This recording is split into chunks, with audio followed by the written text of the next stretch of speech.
Clear. Good morning. आज हम लोग निबंध लेखन से संबंधित विवेचना करने जा रहे हैं। आपको पता होगा कि सिविल सेवा मुख्य परीक्षा में 4 सामान्य अध्ययन के पेपर के अलावा जो 1000 नंबर का होता है, 250 नंबर का ऐसे भी पूछा जाता है, निबंध भी पूछा जाता है। इस निबंध में 250 नंबर हैं। आईएएस में ध्यान रखेंगे, 2 निबंधों को लिखना होता है। 125 नंबर का एक निबंध, और लगभग ये जो लिखना है 1000 से 1200 शब्द में लिखना है, ये ध्यान रखेंगे। कुल मिला के 2400 शब्द लिखना है निबंध में। ये आईएएस की स्थिति है, सिविल सेवा मुख्य परीक्षा। आप सारे लोग ध्यान देना, जो लोग सिविल सेवा की तैयारी कर रहे हैं उसमें वो बहुत ज्यादा समय किसी खास खंड के लिए दे देते हैं, उतनी आवश्यकता नहीं है। अगर आप सिविल सेवा की तैयारी कर रहे हो तो सबसे पहले आपको यह जानने का प्रयास करना चाहिए कि किस पक्ष पे कितना बल दिया जाए, कितना पढ़ा जाए, उससे कितने नंबर के सवाल पूछे जाते हैं। ये निबंध एक ऐसा पाठ है जो है तो 250 नंबर का, परंतु इस पे कम समय लोग देते हैं। ये गेम चेंजर पेपर है यूपीएससी के लिए, ध्यान रखना। गेम चेंजर, बीपीएससी के लिए भी दशा यही है। वहां 300 नंबर का निबंध का पेपर है, आईएएस में 250 नंबर। 2 निबंध लिखने हैं, और ध्यान रखना 4-4 के 2 खंड होते हैं। एक में 4 में से एक को चयन कर लो।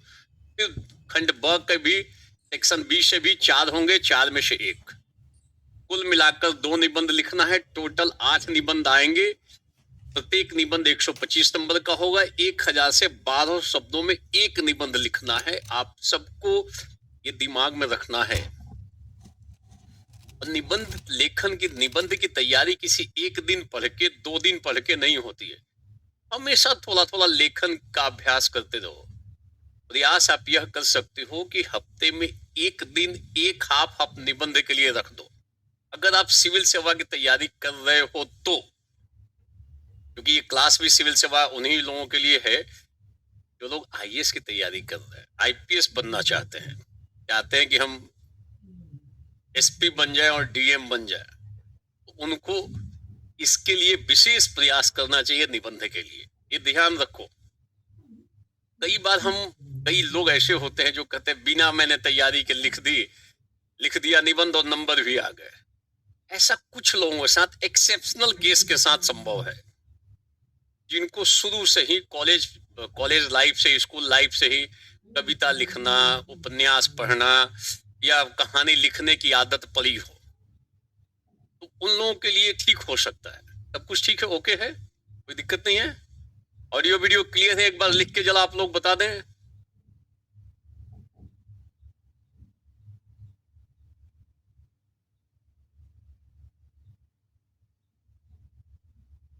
शायद तकनीकी थोड़ी सी गड़बड़ी है, अभी ठीक हो जाएगी।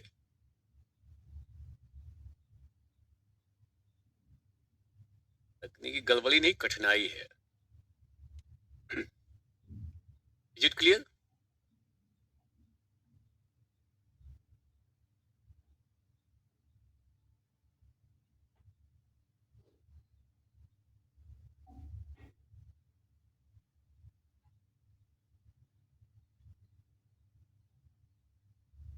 क्लियर है?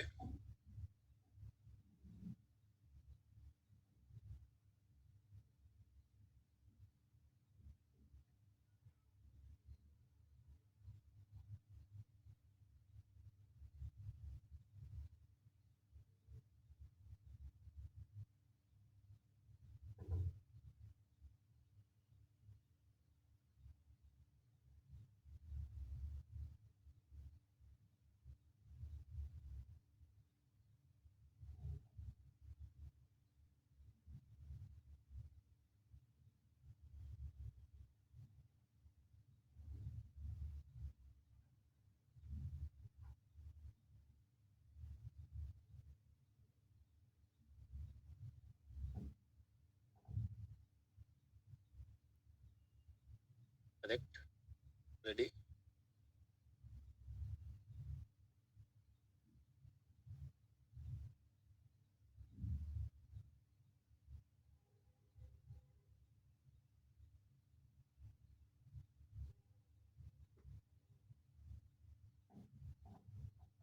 ये कमेंट आ रहे हैं, सब कुछ क्लियर है? एक बात बता दें, मैं आपके कमेंट्स को पढ़ने की स्थिति में हूं। बफरिंग हो रही,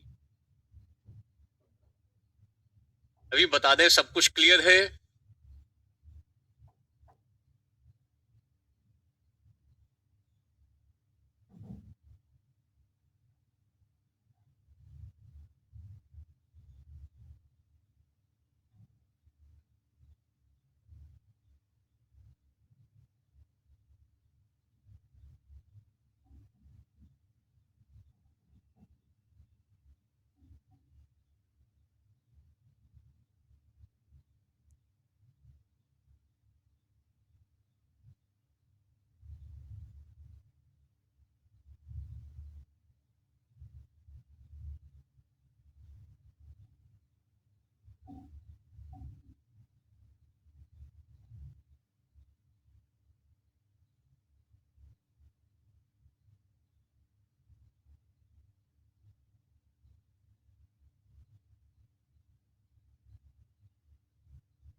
क्लियर है? अभी तो बता रहे हैं बच्चे कि क्लियर है, हैं? बफरिंग हो रही है, जरा एक बार सारे लोग, एक बार कुछ लोग लिख के बताएं। जय हिंद क्लियर, नीचे कुछ लोग बफरिंग भी लिख रहे हैं, ऑल क्लियर भी लिख रहे हैं।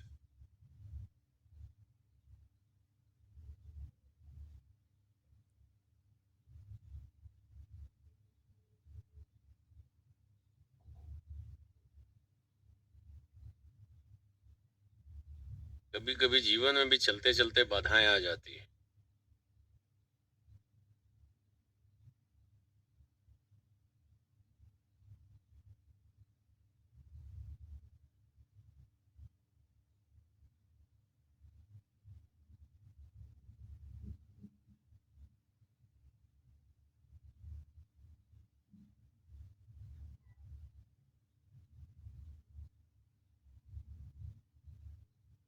क्लियर है, लोग बच्चे बोल रहे हैं क्लियर है, बच्चे बोल रहे हैं क्लियर है, तो क्या दिक्कत है?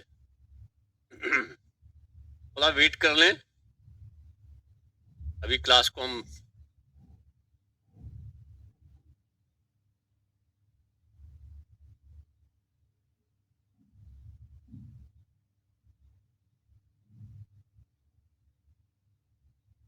क्लियर है, बच्चे तो लिख रहे हैं सब।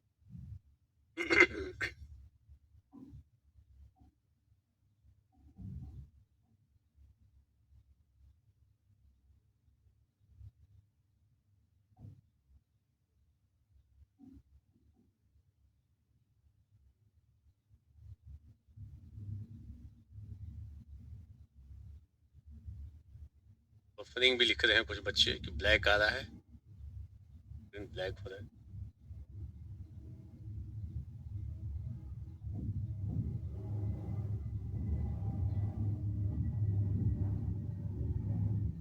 थोड़ा वेट कर लो।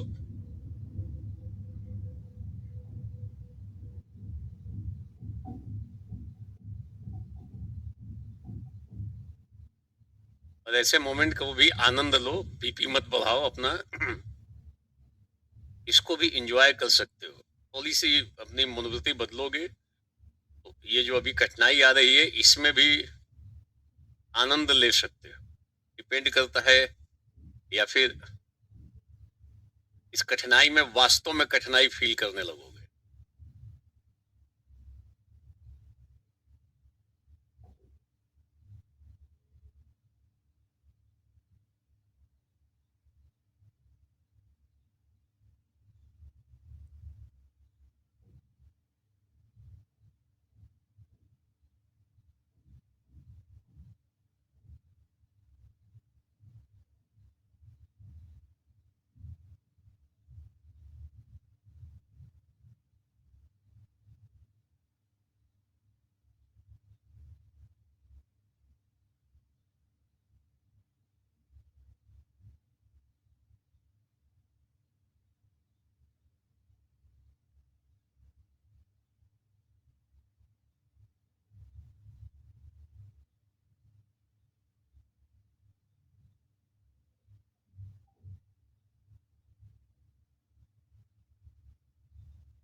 ठीक है।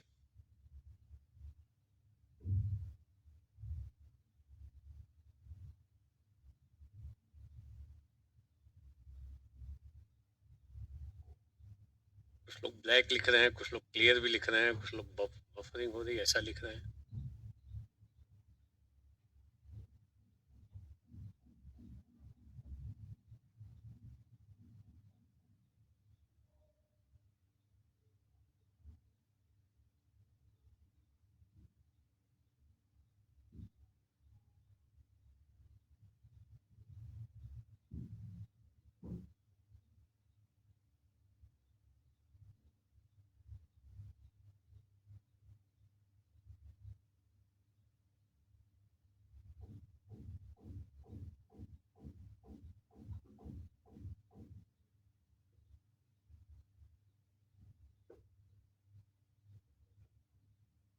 आप सारे लोग एक बार री स्टार्ट करेंगे,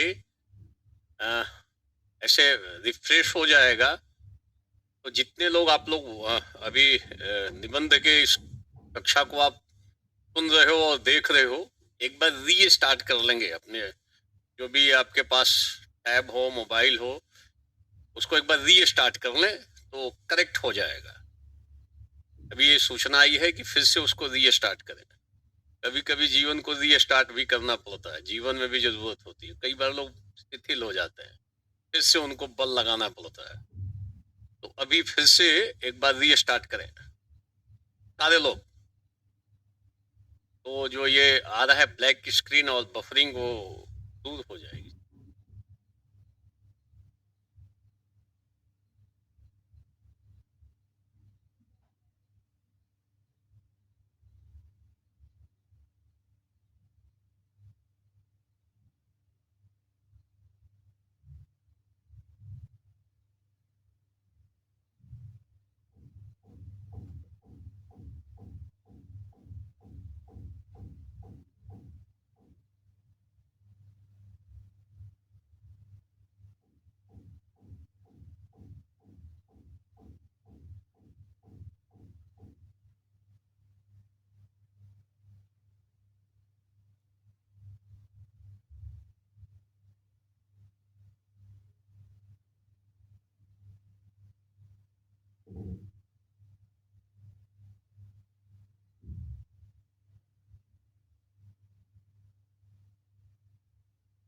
रेडी? मगर वो बच्चों का वो स्टेटमेंट बढ़ नहीं रहा है आगे। ठीक है, अब आवाज क्लियर है? एक बार सारे लोग बता दें, is it clear? Yes, clear है। बच्चों का आ गया अब जवाब, क्लियर है। Yes, audio video clear, everything is clear sir, very good, everything is clear. यही जीवन में भी होना चाहिए, सारा आपका दृष्टिकोण है बिल्कुल साफ होना चाहिए, क्या करना है क्या नहीं करना है, क्लियर है, all are clear, okay, clear. तो ध्यान रखेंगे। मैं थोड़ा सा रिपीट कर देता हूं, कई लोगों के साथ जो शुरुआती दिक्कत हुई थी। देखो, सिविल सेवा मुख्य परीक्षा में निबंध का पेपर आता है, 250 नंबर का पेपर है। अंतिम रूप से चयन में अगर आप आईएएस बनना चाहते हो, आईपीएस बनना चाहते हो, या जो अन्य जो सर्विसेज हैं, उसमें इसकी महत्वपूर्ण भूमिका है। कुछ मामलों में तो ये इसके किसी भी पर्टिकुलर खंड की तुलना में ज्यादा महत्वपूर्ण भूमिका है। 250 नंबर का एक एक पार्ट ये निबंध है। ध्यान रखेंगे कि 4 पेपर जीएस के होते हैं, 1 2 3 4। ये प्रत्येक 250 नंबर का 1000 नंबर का जीएस का पेपर है। 4 जीएस के पेपर हैं जनरल स्टडीज के सिविल सेवा मुख्य परीक्षा में। एक पेपर निबंध का है 250 नंबर का, और एक ऑप्शनल का चयन करना होता है, वो स्वैच्छिक होता है। 44 लगभग सब्जेक्ट्स हैं, उसमें से एक को आप चयन करोगे 500 नंबर का। टोटल 1750 नंबर का गेम है सिविल सेवा मुख्य परीक्षा, ये ध्यान रखेंगे। 1000 नंबर का जीएस, 250 नंबर का निबंध का पेपर और 500 नंबर का ऑप्शनल पेपर, कुल मिला के 1750 नंबर का गेम। ये गेम है, गेम को प्लान्ड वे में खेलो, रणनीति बना के खेलो, धैर्य पूर्वक, बौद्धिकता के साथ, तार्किकता के साथ, खुले दिमाग से आप खेल सकते हो। और जो ये अच्छे से गेम खेल लेता है मेंस का 1750 नंबर, क्योंकि सबसे पहले है प्रारंभिक परीक्षा जिसमें एक सामान्य अध्ययन का पेपर आता है ऑब्जेक्टिव, और एक सीसेट का पेपर है, सीसेट क्वालिफाइंग है, और मुख्य परीक्षा में इतनी चीजें उभरती हैं। और ये जो जितनी चीजें उभर रही हैं उसमें निबंध एक महत्वपूर्ण भूमिका रखता है। आप देखोगे, आप सबको ये जानना चाहिए, समझना चाहिए, देखना भी चाहिए, इसको व्यक्तिगत तौर पे सत्यापित करना चाहिए, इंडिविजुअली वेरीफाई करो कि जितने लोग आईएएस बने हैं, आईपीएस बने हैं, टॉप 100 में रैंक लगाया है उन्होंने सिविल सेवा में, तो उनको देखोगे, उनके नंबर को देखो। नंबर देखना अब असंभव टाइप का काम नहीं है। बहुत सारे लोग अपना होने के बाद अपने मार्कशीट को डाल देते हैं कि मुझे इस पेपर में इतना नंबर है, उनका आ जाता है, अंकों की स्थिति उभर जाती है। तो आप देखोगे सिविल सेवा मुख्य परीक्षा में वो लोग ऊपर के रैंक में आए हैं फाइनली सफलता में, जिन्होंने ऑप्शनल में ठीक ठीक नंबर पाया है, एसे में बढ़िया नंबर पाया है, और पेपर नंबर 4 में अच्छा नंबर पाया इथिक्स वाले खंड में। आपको पहले जीएस के 3 पेपरों में बहुत अंतर नहीं मिलेगा सफल और असफल लोगों में, ध्यान रखना। और एक महत्वपूर्ण भूमिका निभा रहा है उसमें एशिया का पेपर, निबंध का पेपर 250 नंबर। इस 250 में किसी को 150-60 भी आ रहा है, और किसी को 90 और 100 भी आ रहा है, यानी 50 से 60 नंबर का अंतर आपको दिखाई दे जाएगा केवल निबंध के पेपर। और आप देखोगे पहले जीएस के 3 पेपर मतलब 750 नंबर में सफल और असफल लोगों के बीच लगभग 30-40 नंबर का अंतर है। जो डिजर्व करता है वो लॉट में बता रहा हूं। और एक 250 नंबर, 250 नंबर में 60-70 नंबर का अंतर आ रहा है। इसका मतलब है कि निबंध पे आप थोड़ा सा बल दोगे, ठीक से प्रैक्टिस कर लोगे ठीक से, तो आपको इसमें 150-60 नंबर मिल जाएंगे। बहुतों को मिले हैं, हर एक साल मिल रहा है। और फर्स्ट पेपर में हो सकता है कि आप इतिहास से पीएचडी कर लो, नेट कर लो, जीआरएफ कर लो, और ज्योग्राफी में भी आपका बहुत जबरदस्त कमांड हो, फिर भी 150 नंबर जीएस के फर्स्ट पेपर में पाना एक्सेप्शनल केस है। कोई अपवादात्मक स्थिति में पा सकता, अदरवाइज जनरली नहीं है। इस साल पेपर थर्ड में बहुतों को, जीएस के पेपर थर्ड में 2 डिजिट पे नंबर है, 90, 98, 92। ज्यादा पढ़ लिए हैं तो उनको 96 है, थोड़ा कम पढ़ा है तो 89 है। ये दशा है 250 में। मैं बता रहा हूं, आपको अंक देखना चाहिए कि कहां हम अंक खींच सकते हैं। तो उसमें एक महत्वपूर्ण भूमिका निबंध की है। पहले मैं उपयोगिता बताऊं तो कि निबंध की कितनी उपयोगिता है। लोग टेकन फॉर ग्रांटेड ले लेते हैं कि अरे लिख लेंगे, सबके दिमाग में निबंध लिख लेंगे, क्या इसको पढ़ना है। तो लिख तो लोगे, हो सकता है कि लिख लो और आपको 250 में 90 नंबर मिल जाए, 80 नंबर मिल जाए, 102 नंबर, 105 नंबर में सिमट जाओ। जिसमें संभावना है 150-60 नंबर पाने की, वहां पे आप 90 नंबर पा रहे हो, इसका मतलब रेस से बाहर जा रहे हो। तो निबंध की ठीक से प्रैक्टिस करो। लोग कितनी गलत रणनीति लेकर हिंदी मीडियम वाले चलते हैं। जीएस में एक खंड है, जीएस के पहले पेपर में एक खंड है सामान्य, ये इतिहास भी है, हिस्ट्री भी है, उसमें ज्योग्राफी भी है। जीएस के फर्स्ट पेपर में कई बार लोग हिस्ट्री को 6 से 8 महीना पढ़ते हैं मेंस के लिए। इतनी जरूरत है क्या? 70 मार्क्स के लिए, 70 से 80 नंबर के लिए 6 से 7 महीना पढ़ना, ये गलत रणनीति को दर्शाता है। और निबंध पता चलता है कि आप 15-10 दिन में निपटा रहे हो। 250 नंबर के लिए आप 10 दिन का समय दे रहे हो, और जिसमें 70 नंबर है उसके लिए 6 महीने का समय दे रहे हो। ये सब हिंदी मीडियम में गलतियां होती हैं। तो आपको दूसरों की गलतियों से सीखना चाहिए। अभी भी ध्यान रखना, कटु सत्य है कि हिंदी मीडियम का रिजल्ट अभी भी 4%, 5% के आसपास है। 95% लोग अभी भी इंग्लिश मीडियम के लोग सेलेक्ट हो रहे हैं, ये ध्यान रखना।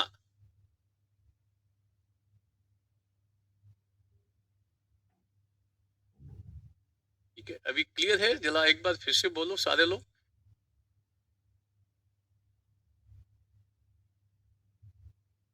अभी इससे कुछ प्रॉब्लम है ऑडियो वीडियो में कि सब कुछ क्लियर है? एक बार बताएं।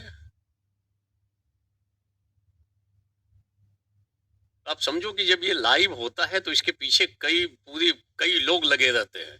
एक जगह पे भी कोई थोड़ी सी कठिनाई हो तो आपके पास सारी चीजें समुचित रूप से नहीं पहुंच पाती हैं। ये ठीक है, क्लियर है? सारे बच्चे बोल रहे हैं ठीक है? Everything is clear? Okay okay, clear है? तो आप सबको मेरा कहने का मतलब ये है कि आप सब लोग को सलाह है कि हफ्ते में एक दिन, एक हाफ, जो फर्स्ट हाफ या सेकेंड हाफ, पूरा पूरा समय आप निबंध के लिए रख लो। आपको 250 नंबर की तैयारी धीरे धीरे अपने आप कंप्लीट हो जाएगी। लेखन की प्रैक्टिस करो, थोड़ा मैटर पढ़ो, कुछ सामग्री पढ़ो और उस दिन एक निबंध लिखने की प्रैक्टिस करो, तो आप महीने में 4 या 5 निबंध की प्रैक्टिस कर लोगे। और इस प्रकार से साइड और पूरा दिन अपना जीएस पढ़ते रहो, जो अन्य चीजें पढ़नी है, जीएस और ऑप्शनल पेपर। इस पेपर की तैयारी साथ साथ होती रहेगी, धीरे धीरे होगी। एक दिन में आपकी लेखन कला सुधर नहीं सकती है, प्रस्तुतिकरण सुधर नहीं सकता है, उसके लिए सतत अभ्यास चाहिए। तो आप करते रहो। और हिंदी मीडियम की जो पूरी पूरी जो व्यवस्था है, हिंदी मीडियम का बेल्ट आप देख लो। पिछले कुछ वर्षों में स्कूल की दशा बिगड़ी हुई है, कॉलेज की दशा बिगड़ी हुई है, दोनों स्तरों पे शिक्षा में गिरावट आई है, ये ध्यान रखना। मैंने कई बार देखा है हिंदी मीडियम्स के बेल्ट से जो अब लोग आ रहे हैं, उनको कहा जाए 20 लाइन हम अपने मन से लिख लो किसी भी टॉपिक्स पे, तो उनको 20 लाइन लिखने में कठिनाई है किसी भी टॉपिक पे, what ever the topic doesn't matter. अपनी इच्छा से बोलो कि 20 लाइन लिख डालो, तो फ्री हैंड 20 लाइन लिखने में दिक्कत आ जाती है। लिखते हैं तो कई जगहों पे भाषाई गलतियां होती हैं, वाक्य विन्यास बिखरने लगता है, टूट जाता है नहीं, शाब्दिक गलतियां होने लगती है, त्रुटियां दिखाई देती हैं। और निबंध में ये सब चीजें देखी जाती हैं कि शाब्दिक गलती नहीं हो। ऐसा लिखता है लिखना है और आप सब जगह है लिखे जा रहे हो। का की में की और कभी दीर्घिकार है, कभी हर्षिकार है, ये अंतर ही नहीं पता है। अगर आप ऐसी गलतियां करोगे तो निबंध में तो आपके नंबर डिडक्ट हो जाएंगे, घट जाएंगे, टीचर थोड़ा सा नीचे कर देगा। निबंध में भाषा भी ठीक होनी चाहिए,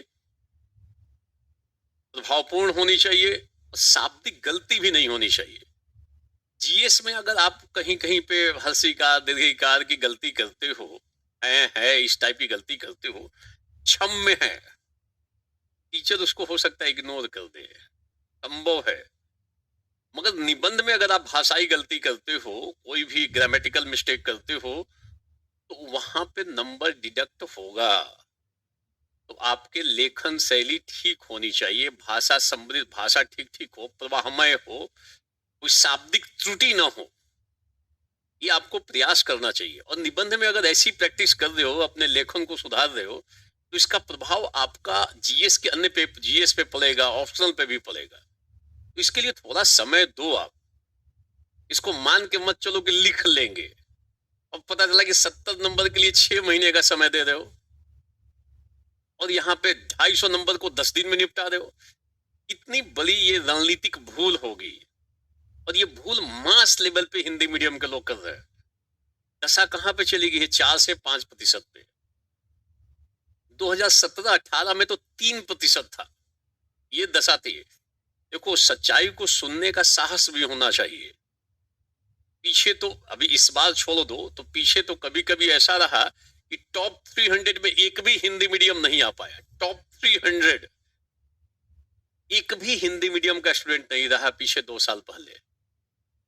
इसका मतलब कुछ तो कठिनाई है जो हिंदी मीडियम कर रहा है, हिंदी मीडियम के अभ्यर्थी कर रहे हैं, या जो लोग उनको बताने वाले हैं वो उनको किसी गलत दिशा में भी गाइड करने पे तुले हुए हैं। आप सबको आंखें खोल कर तैयारी करनी चाहिए। पता होना चाहिए कहाँ से हम नंबर ले सकते हैं, कहाँ पे समय देंगे तो वहां से नंबर खींच सकते हैं। प्रोफेशनल अप्रोच रखो ना, सेंटिमेंटल क्यों रखोगे? लोगों को इतिहास ठीक लगता है, इसी पे 20 ग्रंथ खरीद के रख लेते हैं। अरे कितना नंबर पाओगे वहां से? 20 ग्रंथ की जरूरत क्यों है?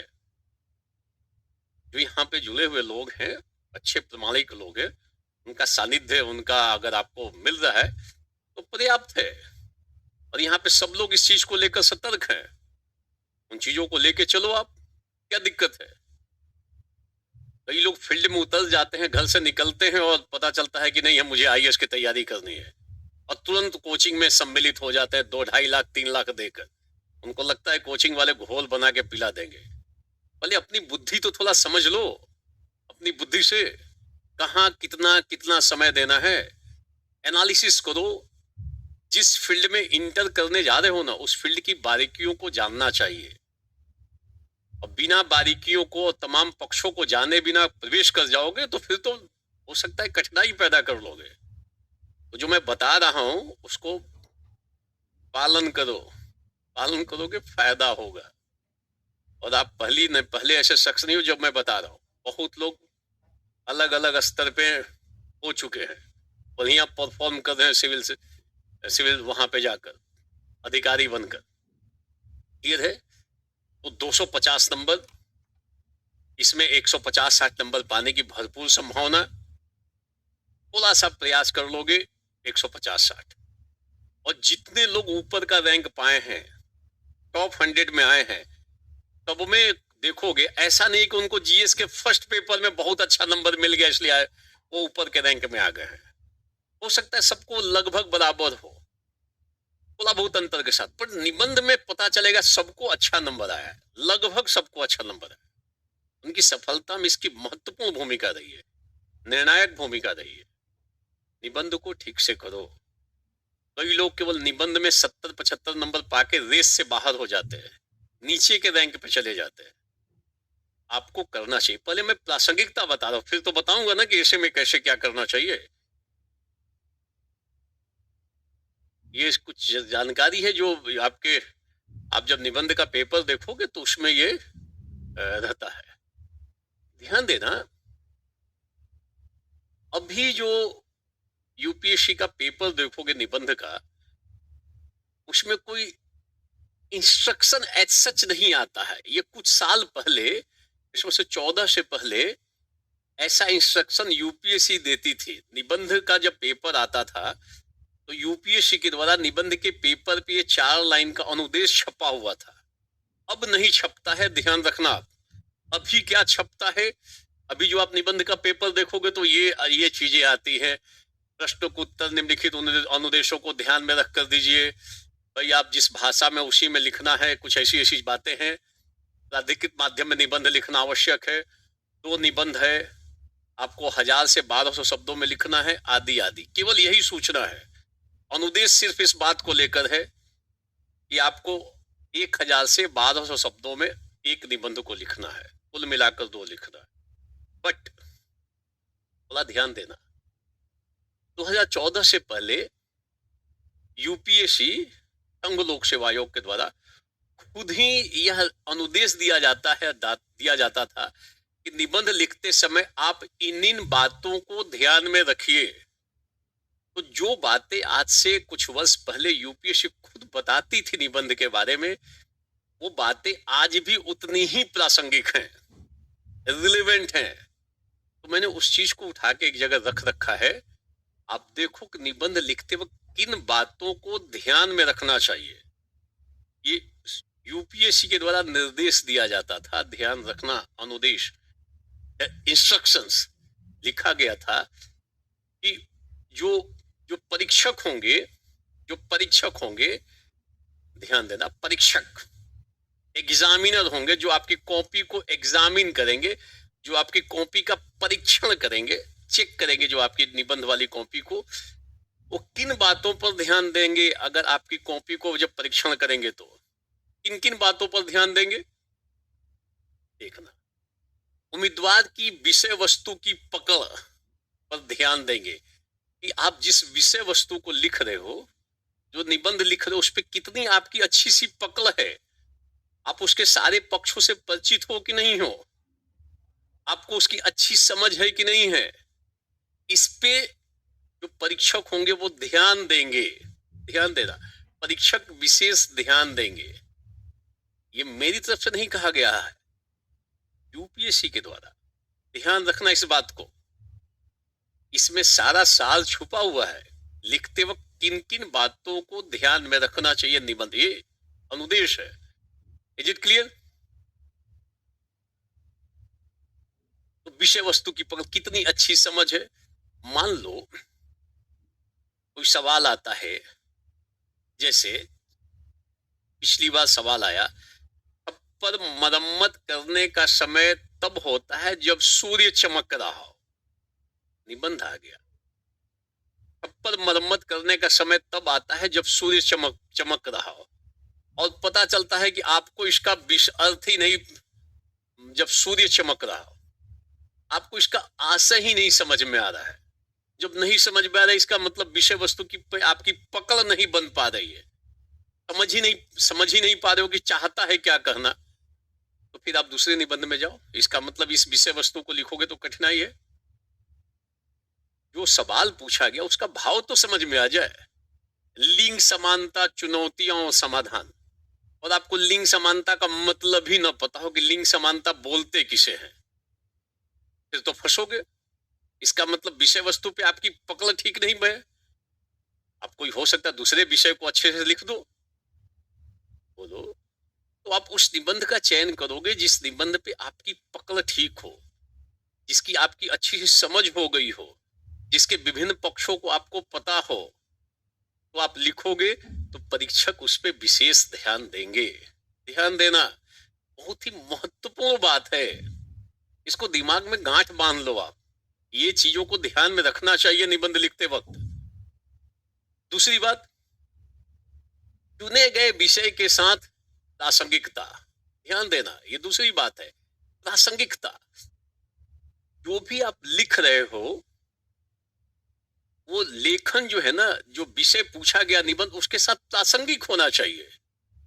कई बार लोग पढ़ के जाते हैं कुछ और, सवाल आ जाता है कुछ और, तो जो पढ़ के गए हैं उसको किसी न किसी प्रकार से लिख डालते हैं कि अरे मैं तो पढ़ के आया हूं, इसको लिखेंगे ही लिखेंगे। सवाल कुछ और पूछा गया, लिखा कुछ और जा रहा है। इसका मतलब आप जो लिख रहे हो वो सही तो है, करेक्ट है, परंतु प्रासंगिक नहीं है, रिलेवेंट नहीं है, क्योंकि निबंध की विषय वस्तु कुछ और है और आप लिख उससे अप्रासंगिक चीजों को रहे हो। तो आप जो भी लिखोगे वो निबंध की जो विषय वस्तु है उससे प्रत्यक्ष या परोक्ष रूप से संबंधित होनी चाहिए। तो फिर कहेंगे कि प्रासंगिक बातों को आप लिख रहे हो। जैसे महिला सशक्तिकरण लिख रहे हो तो आर्थिक सशक्तिकरण में जा रहे हो, सामाजिक सशक्तिकरण में जा रहे हो, प्रासंगिकता है ना इसकी। राजनीतिक सशक्तिकरण पे जा रहे हो तो फिर ठीक होगा। इस पे बहुत ही अच्छी सी एक छोटी सी स्टोरी है। एक बच्चे को उसके टीचर ने बता दिया, बेटा क्रिकेट का खेल पढ़ के जाओ, इसी पे निबंध आएगा। क्रिकेट का खेल, बच्चे ने खूब मन लगाकर क्रिकेट का खेल पढ़ लिया, क्रिकेट का खेल, और वो पढ़ के चला गया एग्जाम देने के लिए। और एग्जाम में आ गया रेल यात्रा, रेल यात्रा पे निबंध आ गया। अब बच्चे ने पढ़ रखा था क्या, क्रिकेट का खेल।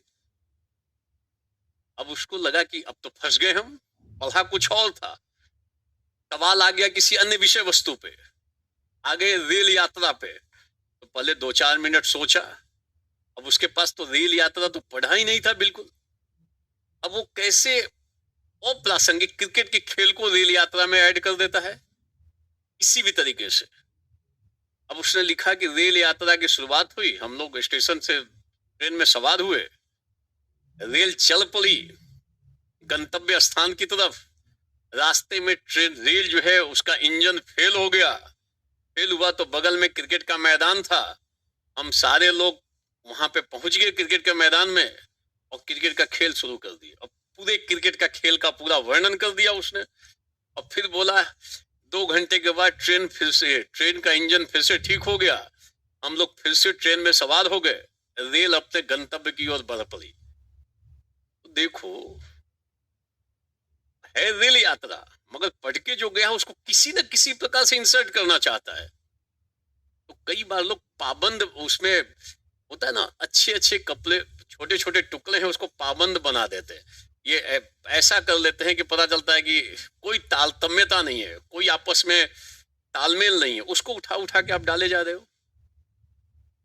कई लोग कुछ लोकोक्ति या मुहावरा पढ़ लेते हैं, कुछ कविता याद कर लेते हैं, वो कविता विषय वस्तु से रिलेवेंट है कि नहीं इससे मतलब नहीं है, उसको उठा के लिख डालेंगे और टीचर की नजर पड़ते ही लग जाता है कि प्रासंगिक नहीं है ये विषय वस्तु से, तो फिर तो लिखा हुआ परीक्षक विशेष ध्यान देंगे कि आप जो लिख रहे हो प्रासंगिक होना चाहिए। ध्यान रखना इस बातों को। तो कई बार लोग जानबूझ के जो पढ़ा है उसी को उठाकर लिख कर आता है, जो डिमांड है उसके अनुसार नहीं लिख रहे हैं, उससे संबंधित प्रासंगिक पक्षों को नहीं लिख रहे हैं, बल्कि जो पढ़ लिया है उसी को किसी तरीके से उठाकर डाल कर आ जाता है। ये कठिनाई है, ये बहुतों के साथ कठिनाई है और सोचता है कि मैंने लिख दिया है। आपको विषय वस्तु से संबंधित प्रासंगिक पक्षों को लिखना है, जो रिलेवेंट है, जो उससे प्रत्यक्ष या परोक्ष रूप से संबंधित है, उनको आप लिखोगे। गैर प्रासंगिक पक्षों को लिखोगे तो फिर शुरुआत और अंत बहुत अच्छा है। ठीक है, वेरी गुड। तो यहाँ पे आपको उन चीजों को देखना है। फिर है रचनात्मक तरीके से सोचने की उनकी योग्यता। जो एग्जामिनर है, जो आपकी कॉपी को एग्जामिन करेंगे, वो देखेंगे कि आपकी रचनात्मक तरीके से सोचने की योग्यता है कि नहीं है। आप कोई अतिवादी दृष्टिकोण तो नहीं रखते हो, कोई नकारात्मक दृष्टिकोण तो नहीं रखते हो, रचनात्मक दृष्टिकोण से। मान लो आतंकवाद पे सवाल आ गया, भ्रष्टाचार पे कोई निबंध बन जाए, कोई महिलाओं से संबंधित होने वाले अपराध पे कोई सवाल बन जाए, तो चाहे जितनी भी बड़ी समस्या हो, हम उसमें आशावाद दिखाएंगे, निराशावाद को नहीं झलकाएंगे। हम दर्शाएंगे कि ऐसा करेंगे तो हम इसको कंट्रोल कर सकते हैं, हमें ये काम करना होगा, हमें ये काम करना चाहिए। ऐसा नहीं कि भ्रष्टाचार लिख रहे हो और अपना अपने हाथ खड़ा कर दिया कि भ्रष्टाचार तो कंट्रोल से बाहर है, ये तो लोगों के जनजीवन में व्याप्त हो चुका है, इसका कोई माई बाप नहीं है, ये इसी टाइप से चलता रहेगा, चाहे जो कर लें भ्रष्टाचार बना रहेगा। इसका मतलब आप रचनात्मक तरीके से नहीं सोच रहे हो, समस्या को देखकर आपने हार मान ली है, निराशावादी दृष्टिकोण झलका रहे हो। कंस्ट्रक्टिव तरीके से सोचो, क्या कर सकते हैं, क्या इसमें और नया सुधार कर सकते हैं, हम कैसी समस्या का समाधान कर सकते हैं, तो आ जाएगा रचनात्मक तरीके से सोचने की उनकी योग्यता। विचारों को संक्षेप में और युक्ति संगत और प्रभावी रूप से प्रस्तुत करने की तरफ परीक्षक विशेष ध्यान देंगे। विचारों को संक्षेप में कहने का मतलब यह है कि आप बहुत व्यर्थ का विस्तार मत दो, तिल का ताल मत बनाओ, आप रिपीट मत करो। कई बार लोग एक ही चीज को बदल बदल कर रिपीट करते हैं, तो भाव कम हो जाएगा।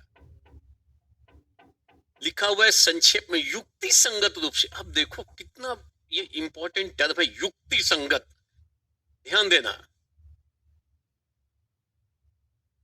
ठीक है, लॉजिकली, युक्ति संगत का अंग्रेजी अनुवाद है लॉजिकली। तो युक्ति संगत का संदर्भ क्या है?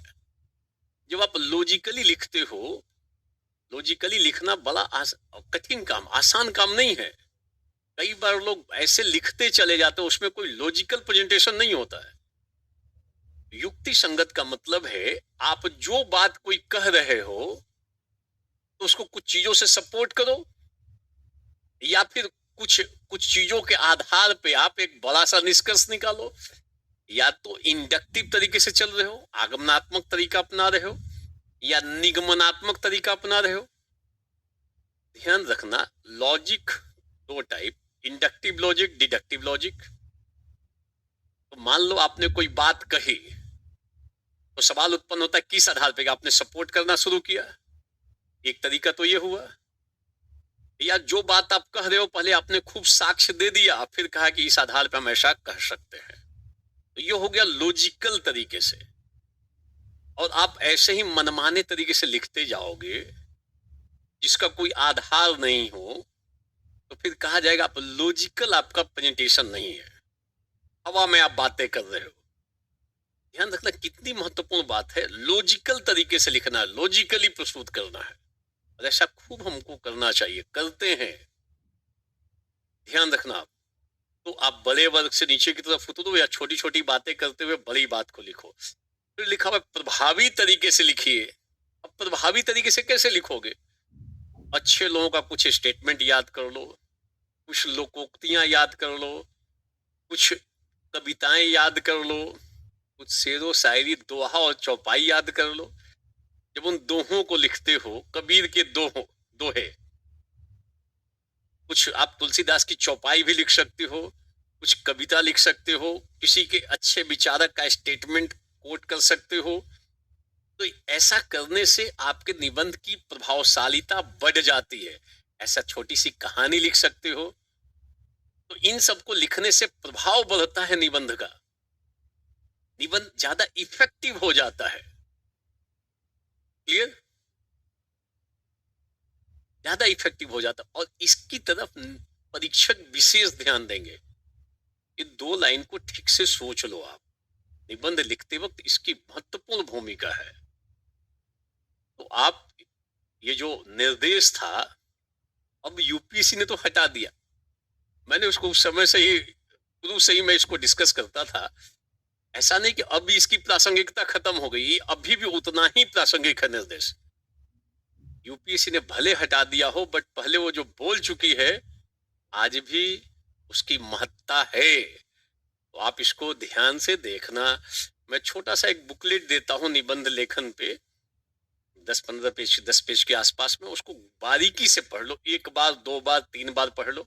उस इंस्ट्रक्शन में मैंने इसको दे रखा है, और इन पक्षों को मैंने विस्तार दे रखा है कि प्रासंगिकता का मतलब क्या हुआ, युक्ति संगत का मतलब क्या हुआ, रचनात्मक तरीके से सोचने की उसकी योग्यता का मतलब क्या हुआ, संक्षेप में प्रभावी बनाने के कौन कौन से तरीके हैं। तो इस तरीके से करोगे तो ज्यादा बेहतर होगा। निबंध में निसंदेह नंबर आएगा, बढ़िया नंबर आएगा। अतिवादी दृष्टिकोण नहीं रखना चाहिए। एक्सट्रीम कोई आप स्टेप ले लो, आप किसी चरम स्थिति को स्वीकार करने लगो, अतिवादी दृष्टिकोण से बचने का प्रयास करना चाहिए, तो फिर प्रभावी होगा। ध्यान देना, वो लॉजिकल होगा ज्यादा। अब इन चीजों को लिखना चाहिए, आपको ध्यान देना चाहिए। हिंदी में यही शब्द छपता था, अंग्रेजी में, और ये हिंदी में। अब मगर यूपीएससी जो निबंध का पेपर लेती है, उसमें इन चीजों को वो नहीं डालती है, मगर आपको इसका ध्यान रखना चाहिए। Is it clear? उन्होंने कहा, वाह क्या दिमाग लगाया था बच्चे ने। बच्चे का दिमाग तेज होता है। आज के बच्चे बड़ों के भी कान काटते हैं। देखने में छोटा है, मगर होता बड़ा होशियार है। वो सोशल मीडिया, मोबाइल पे देख देख कर कुछ ज्यादा ही होशियार होंगे। ताज्जुब होता है कि इतना फास्ट है ये। तो ध्यान रखना, अब छोटे बच्चों को बेवकूफ बनाना आसान नहीं है। पहले लोग घुमा देते थे बच्चों को, टहला देते थे इधर उधर। बच्चे होशियार हो गए हैं, तो दिमाग तो लगाएगा, ये ध्यान रखना। और केवल बच्चे ही नहीं लगाते, बड़े लोग भी दिमाग लगाते हैं। तो सब चीजों को लेके चलने का प्रयास करना चाहिए, समझ के। ठीक है, तो ये पार्ट है। अब देखो, निबंध में जो स्थिति है, यूपीएससी की बात मैं बता रहा हूं। निबंध का एक पेपर होता है, 3 घंटे का पेपर होगा। सारे लोग ध्यान रखना, 125 नंबर के दो सवाल लिखने हैं। टोटल 250 अंक है। 2 सेक्शन में विभक्त है, प्रत्येक खंड से एक है। 4 निबंध होंगे एक सेक्शन में, 4 में से एक को लिखना है, 125 अंक। इसमें भी दूसरा सेक्शन में भी 4 होगा, 4 में से एक लिखना, 125 अंक। टोटल 250 अंक का है। कुल मिलाकर निबंध के पेपर में हमको 2200 से 2400 शब्द ही लिखना है, कम लिखना है, ध्यान देना।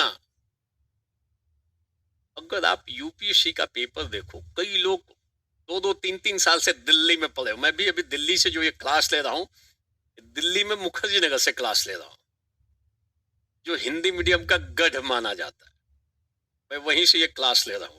लाइव क्लास अभी चल रही है, ध्यान देना।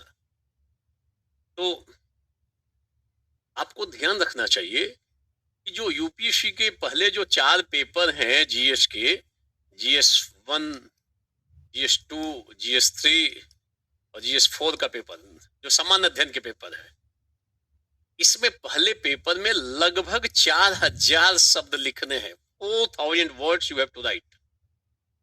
दूसरे में भी 4000 हैं, तीसरे में भी 4000 हैं, इथिक्स वाले में 3400 शब्द ही लिखना है। 600 शब्द घट रहा है, लगभग 600 शब्द डाउन हो रहा है, ध्यान देना आप। क्लियर?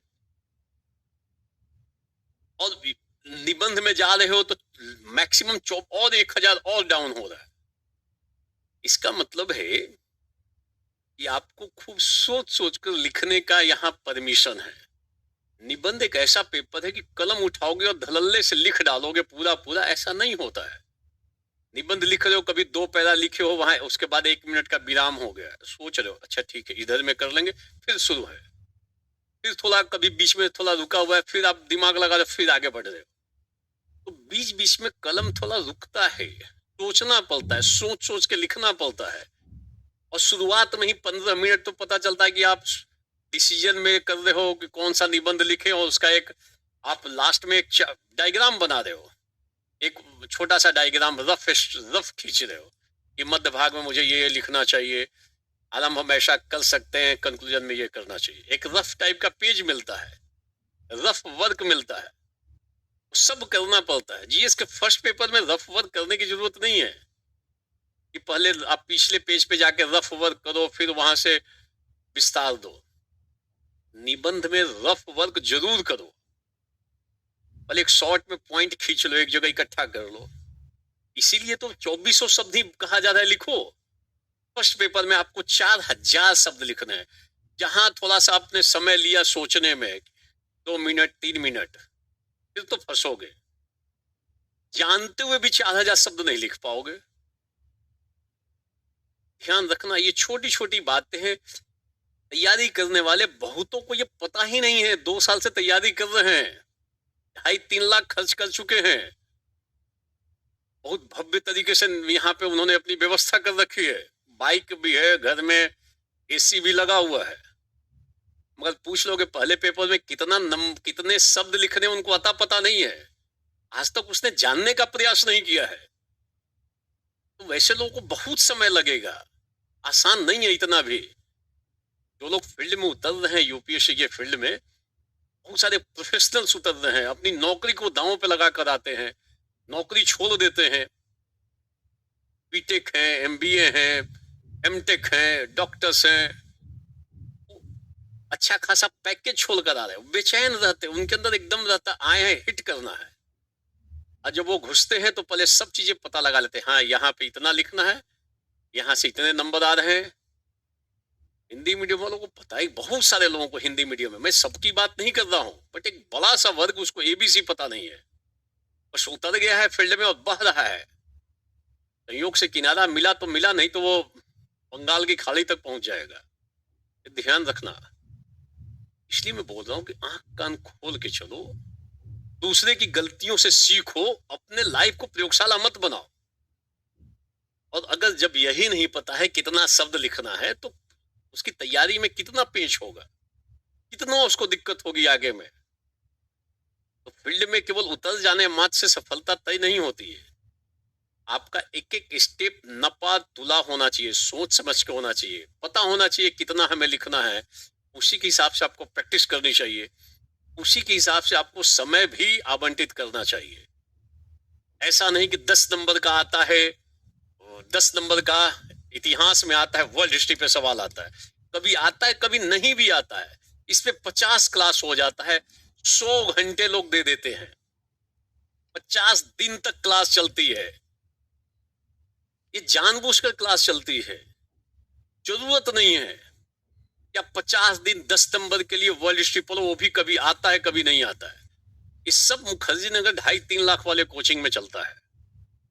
50 डेज। लड़के तो खुश है ना हिंदी मीडियम वाले। इंग्लिश मीडियम में कहीं पे भी 50 दिन का क्लास नहीं है, नो वेयर। क्योंकि मेरी क्लासेस इंग्लिश मीडियम में भी चलती रही हैं राजेंद्र नगर में। इतना बड़ा मिस्टेक करता है। एक छोटा सा मैं पॉइंट बता रहा हूं, और वो हिंदी मीडियम पढ़ के 50, इसका मतलब उसके पास व्यर्थ की सामग्री बहुत हो गई है, और प्रासंगिक सामग्री जिसकी जरूरत नहीं है, उतना डिटेल में जाने की जरूरत नहीं है, और लोग चले गए हैं। इतना तो आंख कान कान खुला होना चाहिए, इतना तो विवेक होना चाहिए, इतना लॉजिकल थिंकिंग होना चाहिए।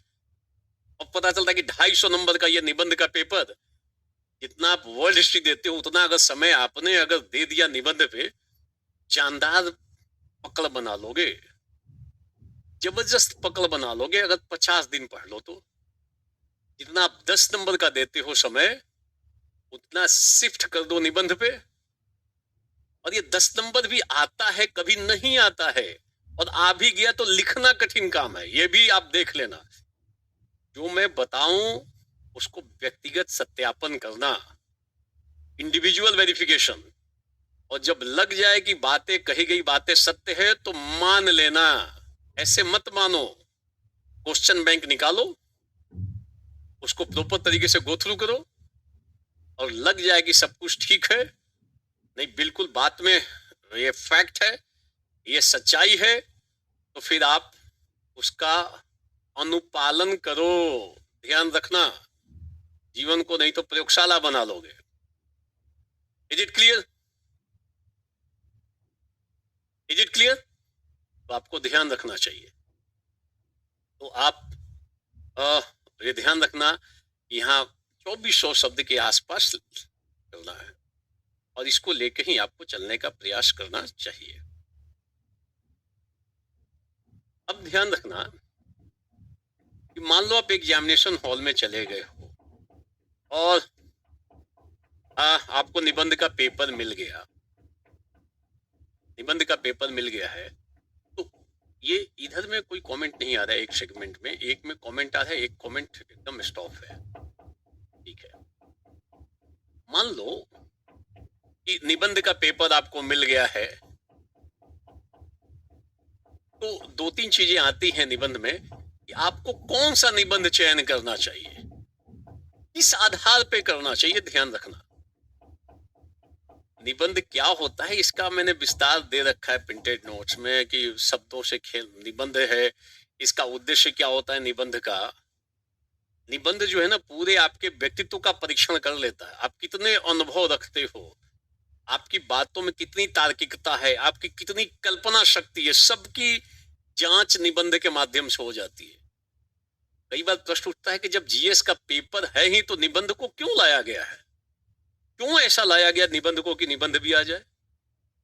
तो आपकी कितनी अच्छी भाषा शैली है, लेखन कला है, आप कितनी दूर तक कल्पना कर सकते हो। कल्पना तो आपको करना पड़ेगा, आपकी कल्पना शक्ति की इसमें परीक्षण होता है।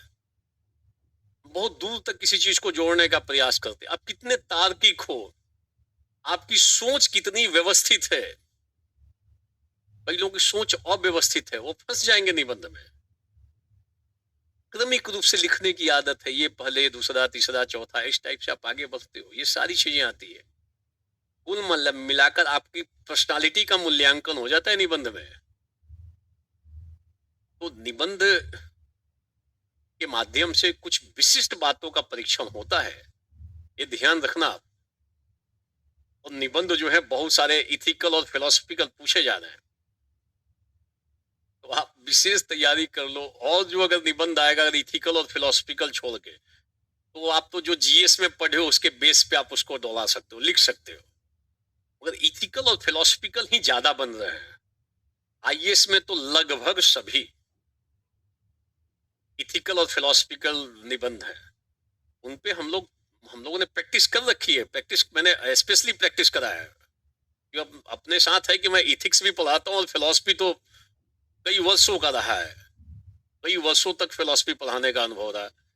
अभी भी क्लासेस दोनों मीडियम में, हो सकता है फिर से शुरुआत हो जाए केजीएस पे। ये केवल पिछले 20 सालों में मैंने केवल 22 में केवल ऑप्शनल की क्लास नहीं ली है, 23 में। अदरवाइज हर एक वर्ष ऑप्शनल की क्लास, फिलॉसफी ऑप्शनल दोनों मीडियम में चलता रहा है। बहुत अच्छे रिजल्ट्स रहे हैं। सबसे ऊपर का रैंक अथर अमीर शफीउल खान रहे हैं इंग्लिश मीडियम में, और हिंदी मीडियम में तो बहुत है। उनका भी फिलॉसफी ऑप्शनल था, बीटेक आदमी फिलॉसफी ऑप्शनल, एक अच्छा ऑप्शनल के रूप में उसकी स्थिति रही है। और निबंध फिलॉसफिकल पूछे जा रहे हैं, इथिकल पूछे जा रहे हैं, ध्यान देना। मान लो निबंध का पेपर आप एग्जामिनेशन हॉल में हो और निबंध का पेपर आपके सामने आ गया, 2 पार्ट में बटा हुआ है निबंध, 1 2 3 4, एक सेगमेंट हो गया और दूसरे सेगमेंट से ये ए हो गया, ये बी हो गया मान लो, और आपको 4 में से एक, फिर इधर में से 4 में से एक का चयन करना है। तो किस आधार पे चयन करोगे, कौन से निबंध को चयन करोगे? ऐसा नहीं कि पहले वाले को पढ़ा और लिखना शुरू कर दिया।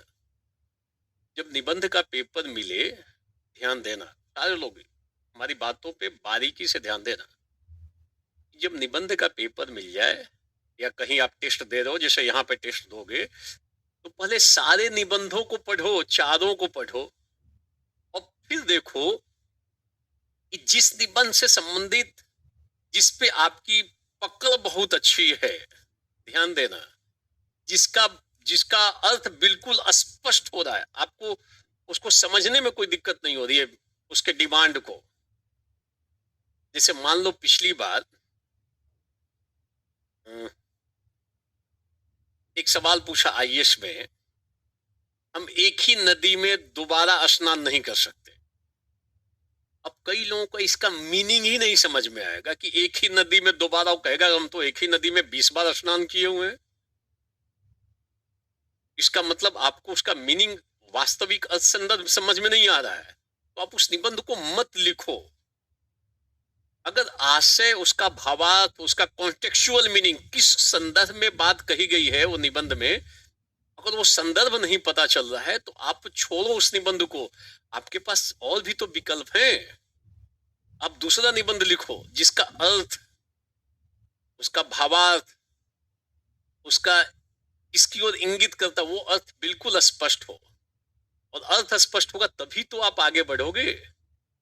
तो जिस निबंध का अर्थ आपको बिल्कुल भावार्थ, भाव समझ में आ रहा है, उसका निर्दिष्ट किसकी ओर इंगित करे ये समझ में आ रहा है, तो आप उस निबंध को उठा सकते हो। जैसे मान लो निबंध पूछा, मैं आईएएस का एग्जांपल देता हूं, छप्पर मरम्मत करने का समय तब होता है जब सूर्य चमक रहा हो। इसका मतलब क्या है कि आप पूरे छप्पर पे ही चले जाओगे कि हम छप्पर को अगर हम बारिश में लगाएंगे तो गीला हो जाएगा, मिट्टी बह जाएगी, सूर्य चमकता है तो जल्दी सूख जाता है, नहीं चमकेगा तो गीला रह जाएगा, सूखने में वक्त लगेगा। खूब आपने इसी पे 50 लाइन लिख दिया, तो ये सही थोड़ी है। ये इसको समझना चाहिए किस कॉन्टेक्स्ट में बात की। सूर्य जब चमक रहा हो तब छप्पर की मरम्मत करनी चाहिए। कुल मिला के राइट टाइम पे राइट काम करना चाहिए।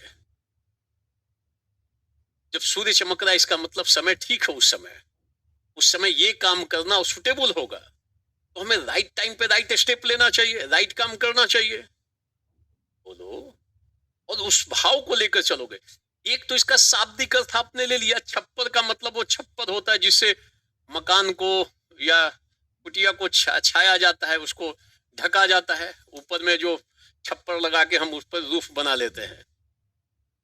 तो इसका शाब्दिक अर्थ तो यही हुआ, प्राथमिक अर्थ तो यही हुआ, परंतु छप्पर शब्द एक सिंबॉलिक है ना, किसको इंगित कर रहा है, किसको बता रहा है।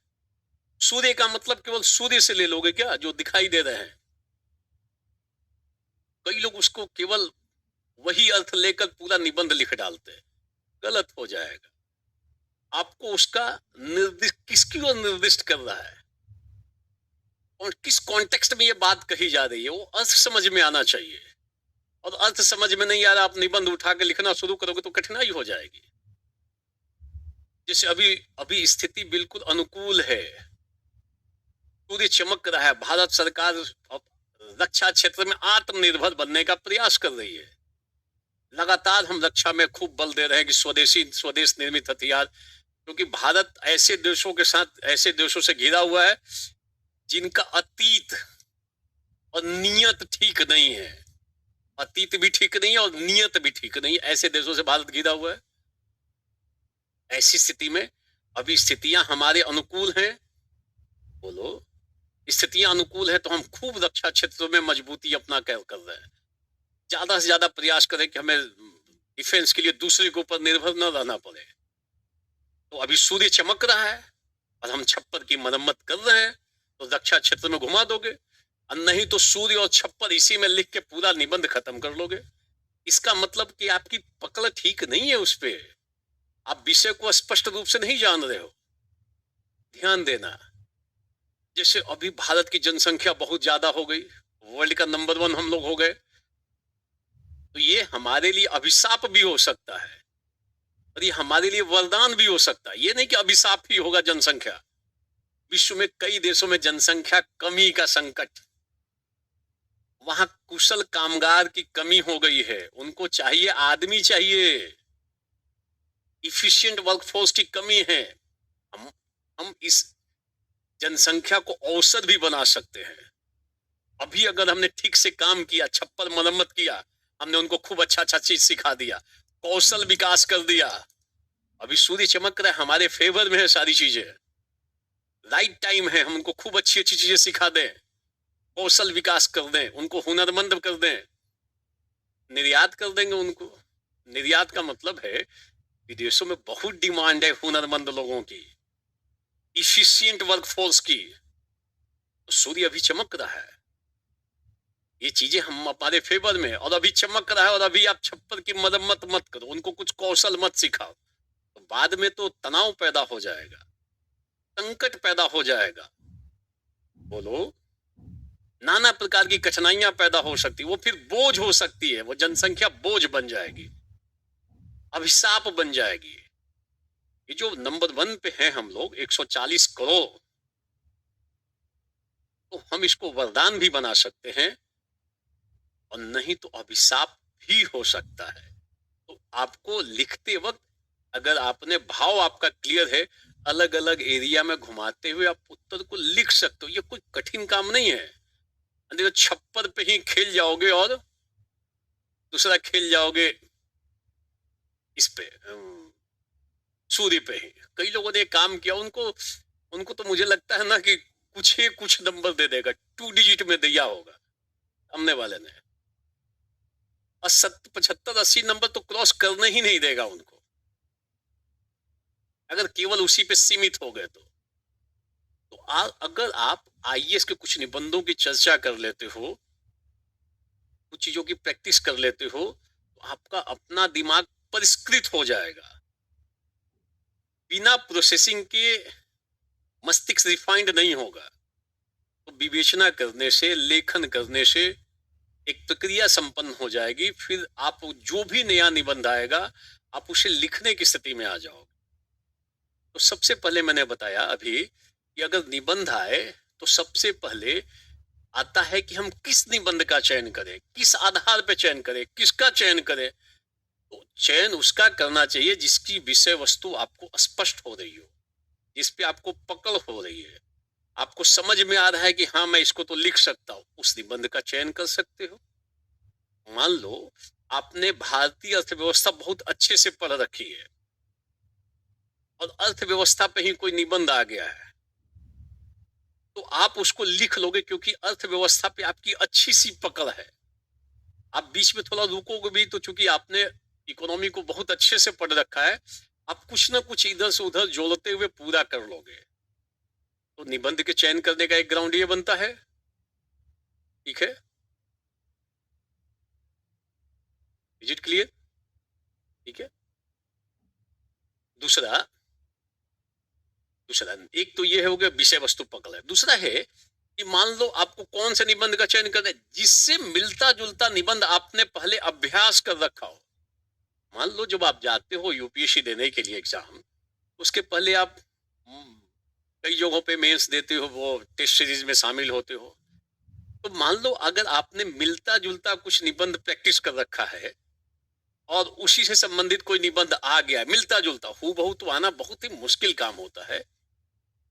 संयोग था कि इस बार निबंध के पेपर से 4 दिन पहले मैंने एक निबंध को डिस्कस किया था, कभी भटकने वाले खो नहीं जाते।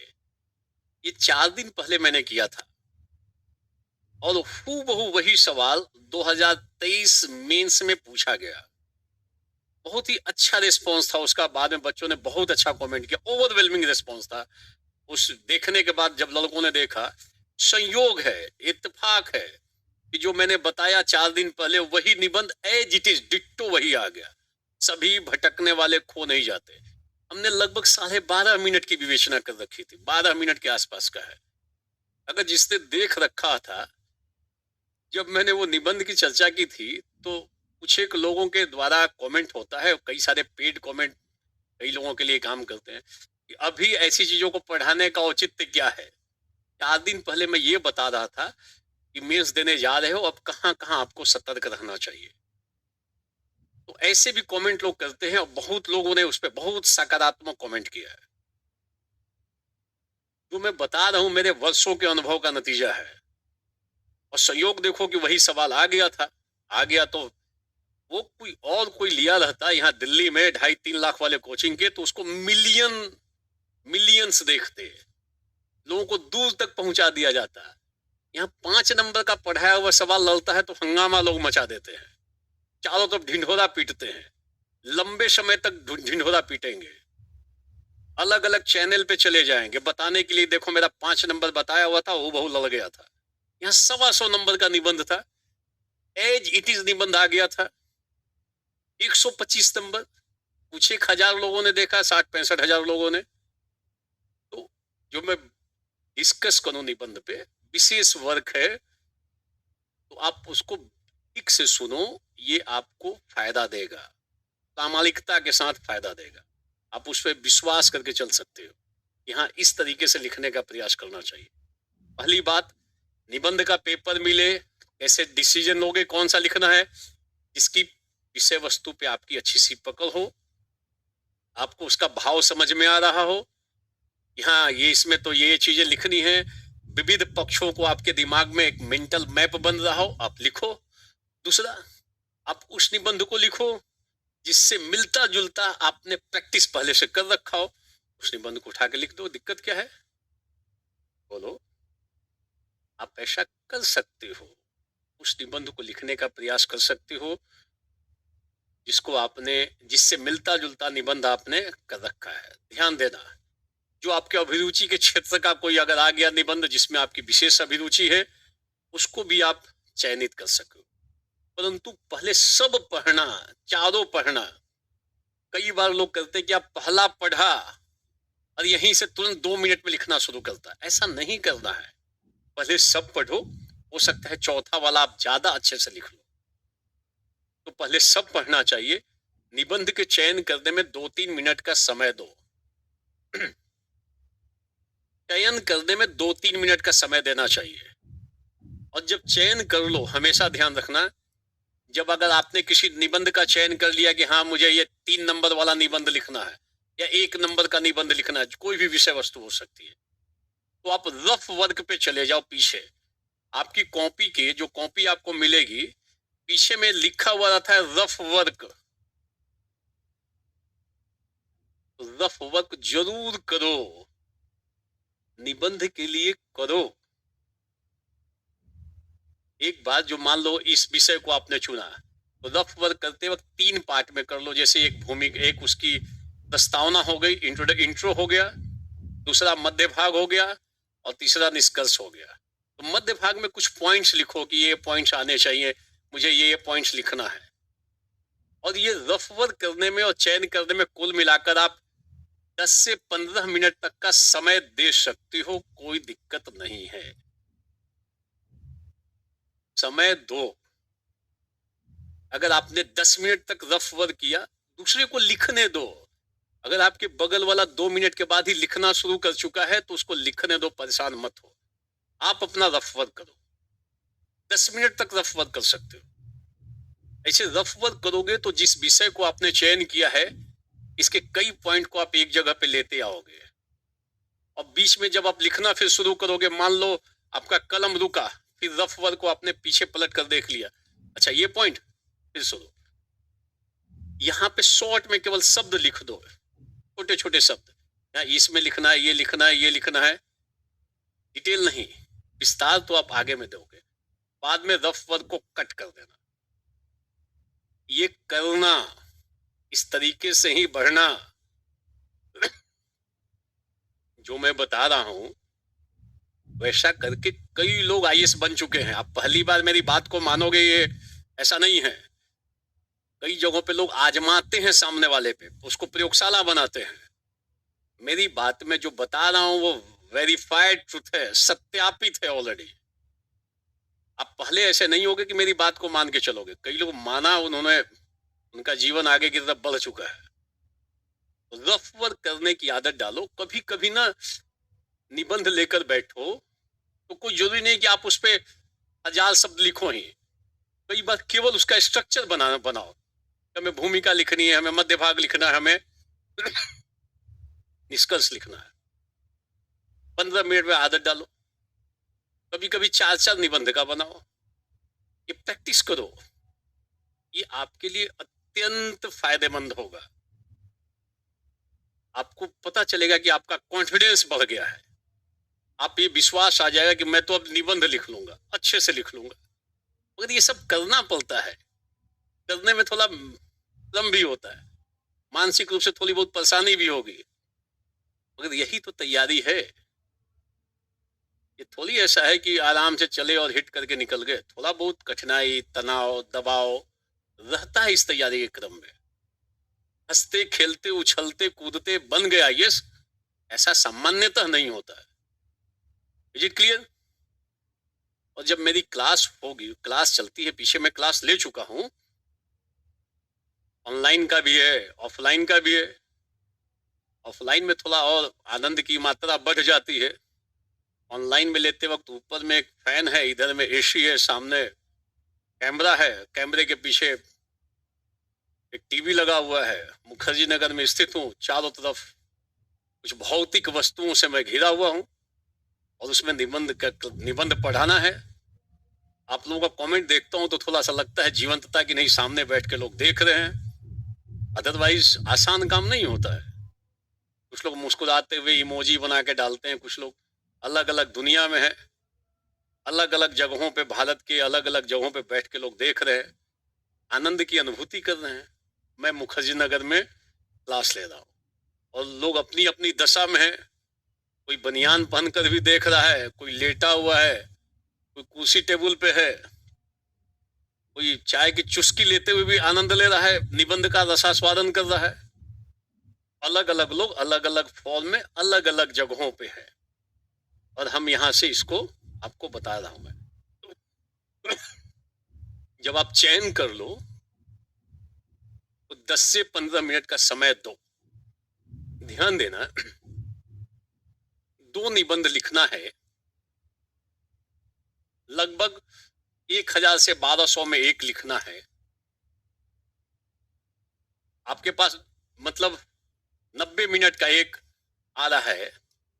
अगर 90 मिनट में से अगर आपने 10 मिनट दे दिया, 15 मिनट दे दिया, तो अगर आप 1 घंटा ठीक से लिखोगे ना, तो आप लगभग 1000 से 1100 शब्द लिख लोगे।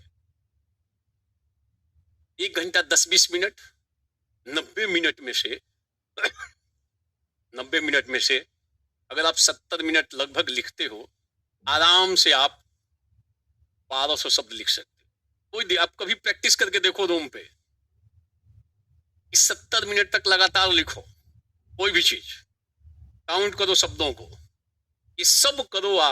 आपको करना चाहिए कि अगर 70 मिनट में लिखता हूं तो हमारे पास 1100 शब्द होते हैं कि नहीं होते।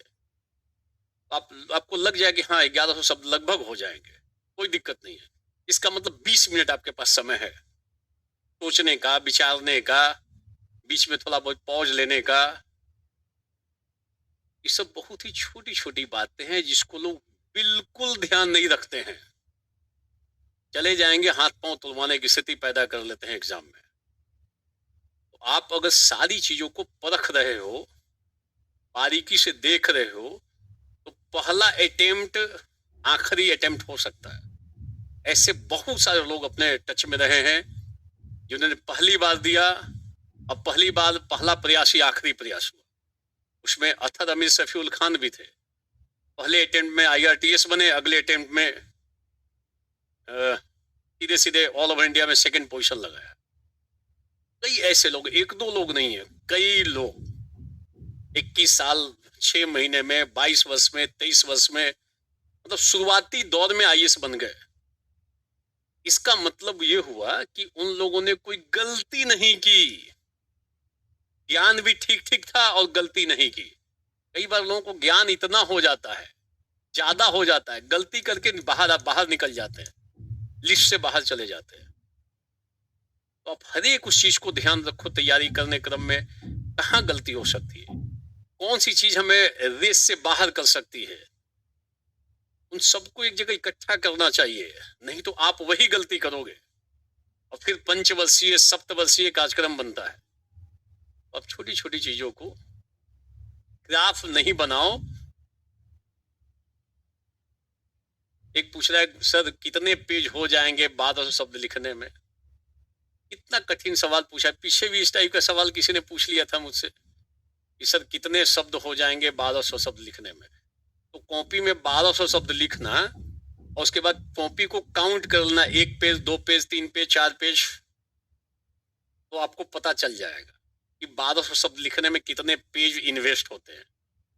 ये कोई कठिन टाइप का सवाल नहीं है, ठीक है। एक क्लास आज ले रहा हूं और एक क्लास में कल लूंगा, 10 बजे की ही टाइमिंग रहेगी। आज थोड़ा सा तकनीकी कठिनाई हुई जिसके कारण थोड़ा हम लोगों ने 10-15 मिनट लेट से शुरुआत किया था। तो आप सारे लोग ध्यान रखो कि आपको मान के चलो लगभग 70 मिनट लिखना है एक निबंध को, और 20 मिनट हमको सोचने में, स्ट्रक्चर बनाने में, चयन करने में देना है। आप बहुत ही अच्छे तरीके से लिखोगे।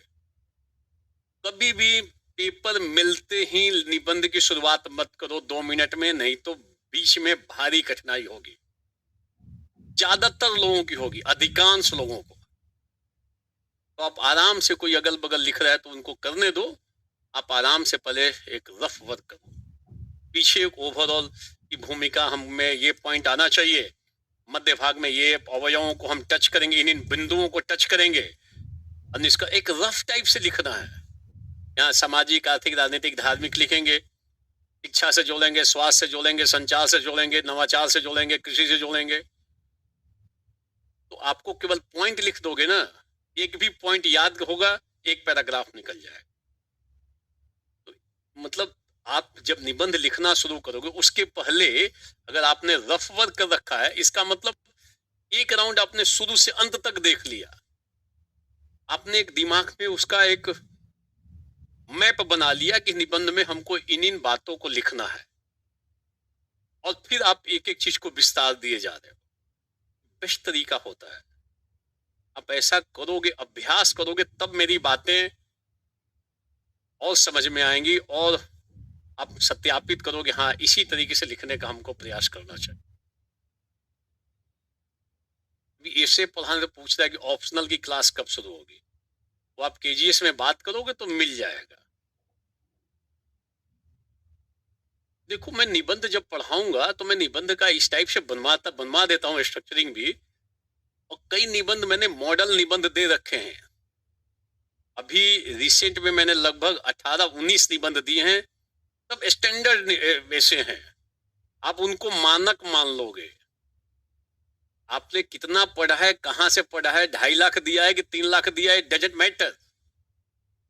मैं जब पहले निबंध का ऐड देता था उसमें लिखा रहता था कि मेरा निबंध का क्लास किन के लिए है, कौन से लोग मेरे निबंध के क्लास में आ सकते हैं। तो वो लोग आ सकते हैं जो UPSC सिविल सेवा की परीक्षा की तैयारी प्रारंभ कर रहे हैं, उनके लिए फायदेमंद है। जो एकदम शुरू कर रहे हैं, जीरो से शुरुआत कर रहे हैं, अभी तक कुछ नहीं पढ़ा है और तैयारी शुरू कर रहे हैं, निबंध की क्लास करो। निबंध करोगे तो आपका लेखन भी सुधरेगा, सोचने का ढंग भी परिष्कृत होगा, व्यापक होगा, किसी चीज को विभिन्न दृष्टिकोणों से देखने की कला विकसित होगी कि हम एक छोटा सा पॉइंट को कितना लंबा विस्तार दे सकते हैं, तरीके से, प्रभावी तरीके से। कुछ अच्छी अच्छी लोकोक्तियां मिल जाएंगी, कुछ अच्छी कविताएं मिल जाएंगी, सब मिल जाएगा। तो ये मेरी क्लास उनके लिए है जो निबंध की शुरुआत कर रहे, एकदम प्रारंभ कर रहे हैं। मेरी क्लास उनके लिए भी फायदेमंद है जो कहीं पढ़ चुके हैं। कहाँ पढ़े हैं इससे कोई अंतर नहीं पड़ता है, इससे पढ़े इससे कोई अंतर नहीं पड़ता है। 2.5 लाख देकर पढ़ा है कि 2,80,000 के 3 लाख, डजन मैटर। अगर वो क्लास में रहेंगे तो उनको बिल्कुल स्पष्ट होगा कि हाँ फायदा हो रहा है। कभी कभी अपने आसपास के ऐसे लोगों को भी बैठा लिया करो, वो मानेगा कि नहीं बात बिल्कुल सही है, फायदा हो रहा है, अलग स्तर का फायदा हो रहा है।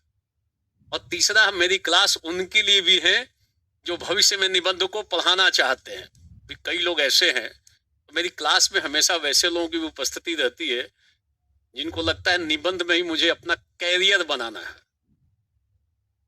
अब पढ़ोगे तो आगे थोड़ा तरीके से पढ़ाने की भी थोड़ी बहुत स्थिति डेवलप हो जाएगी। कई लोग अलग अलग नामों से आ जाते हैं, कभी कभी कुछ ऐसी जानकारियां छन के आ जाती हैं मैनेजमेंट के पास कि आपकी क्लास में वैसे भी, तो अपनी क्लास में हमेशा ऐसे लोग रहे जो वरिष्ठ रहे हो। नए लोगों को तो कोई भी पढ़ा सकता है दिल्ली में, कोई भी, एनीवन। क्योंकि जो नया लॉट आ रहा है बाहर से पढ़ के ग्रेजुएशन करके फर्स्ट ईयर सेकेंड ईयर में है, उन्होंने बहुत अच्छे से पढ़ा नहीं है। उनकी तुलना में जो भी थोड़ा अच्छा सा जानता हो और बोलने की कला है, वो उनको पढ़ा के खुश कर देता है। और यही हो रहा है दिल्ली में, ये ध्यान रखना। मगर पढ़े हुए लोगों को पढ़ाना थोड़ा कठिन काम हो जाता है। तो मेरे पास हर एक सत्र में ऐसे लोग रहते हैं जो कहीं पढ़ चुके हैं, 2,80,000, 3 लाख, 4 लाख। उनको देखकर मुझे भी थोड़ी विशेष आनंद की प्राप्ति होती है।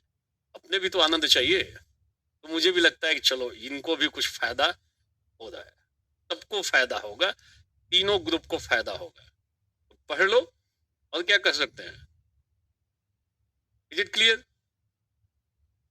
एसी की क्लास रेगुलर कब होगी? 1 राउंड क्लास ले चुका हूं, अभी आज और कल लाइव क्लासेस हमारी होंगी, और ऑनलाइन में बहुत सारी अभी तुरंत क्लास मैंने लिया है। अभी हमको लगता है पिछले महीने उस क्लास की कुछ समाप्ति भी हुई थी।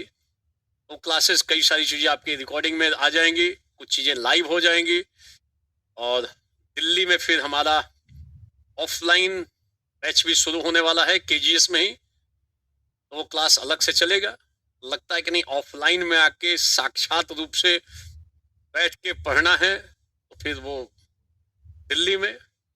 और अभी ये भी हो चुका है निश्चय कि आगे हम लोग बिहार की राजधानी पटना में रहेंगे, और फिर प्रयागराज में भी शुरुआत होने की अपेक्षा आप कर सकते हो कि प्रयागराज में भी हम आए। ये दोनों जगहों पे अपनी उपस्थिति लाइव हो सकती है, बिल्कुल साक्षात रूप से उपस्थित रहेंगे। और जिसको ऐसा लगता है कि नहीं उपस्थित होकर ही क्लास में ही पढ़ना है, वो उपस्थित रहेंगे। अदरवाइज अभी जो ये क्लास चल रही है, लाइव क्लास है, ऑनलाइन लाइव है। सामने मैंने कहा भौतिक वस्तुओं से मैं घिरा हुआ हूं, और मैं यहाँ पे आपको निबंध संबंधी कुछ बातें बता रहा हूं।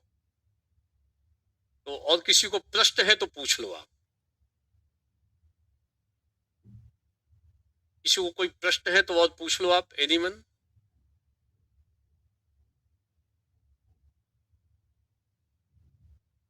मैं उन प्रश्नों का उत्तर दे दूंगा, कई बार जिज्ञासा रहती है।